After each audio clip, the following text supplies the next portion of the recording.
You know, I always get this question about grapefruit. Is it okay if I consume some grapefruit, thinking it's a lot different than an orange? So I'm just going to create this short video on this fruit.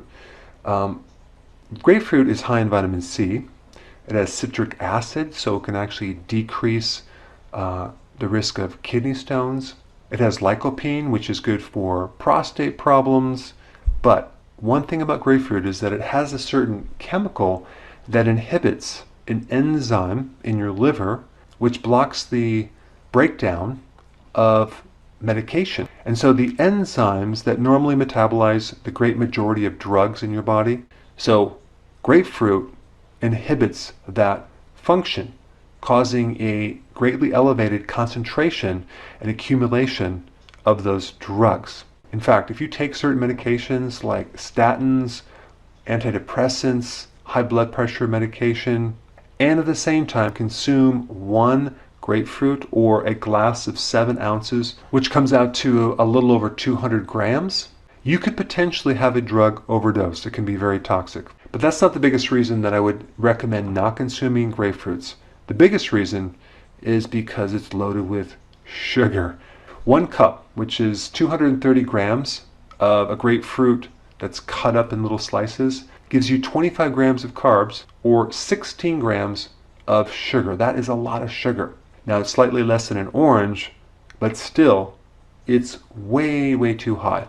And I do understand a lot of people love grapefruit, but the problem is it's just too darn high in sugar. Can I eat fruit once I lose the weight?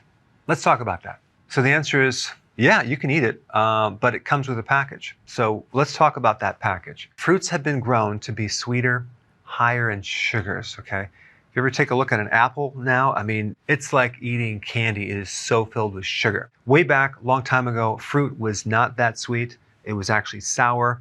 A lot of the fruits had no resemblance of what they look like now. So that's one factor. Number two, fruits are seasonal, but of course you can buy fruits all year round. So if you're constantly eating a lot of fruit, you're getting a lot of fructose, and the problem is the liver has to deal with that sugar. When you have glucose, you have the entire body cells that can deal with it, but anything with fructose or high in fructose, the liver is forced to metabolize it. And that can lead to all sorts of issues, including insulin resistance.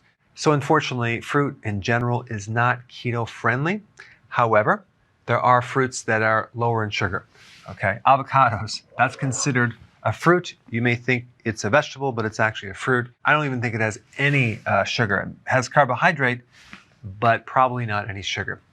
Lemon limes, okay? So you can start eating as many of those as you want. Of course, you're probably not gonna do that because that's not the fruit that you had in mind. Coconut, that's considered a fruit, very low in carbs. And I'm not talking about coconut water. That's very, very high in carbs. It's a refined product. And then you have tomato, which actually people think it's a vegetable, but it's actually a fruit. Tomato with all the fiber is pretty safe in general. Pomegranate seeds are okay, as long as you don't do the pomegranate juice, okay? That's a concentrated carbohydrate. Star fruit is lower on the glycemic index. And berries are good, okay? Raspberries are the best, and then you have blackberries, strawberries, and blueberries, but a small amount of berries is totally fine. And then people want to know about, what about cherries? Well, cherries they're not really, really high, but they're right in the middle, but they do have a lot of sugar. And you have tart cherries, which are better than the real sweet cherries. But the big question is, let's say you hit your ideal weight goal or your health goal, right? And you want to add some fruit back in there. The question is, what is your history of abusing sugar? Like myself, I abuse sugar to the extreme. And so if I actually try to go back to some carbs, I do not do well. My system is very sensitive to carbs, and I do very well on the ketogenic plan.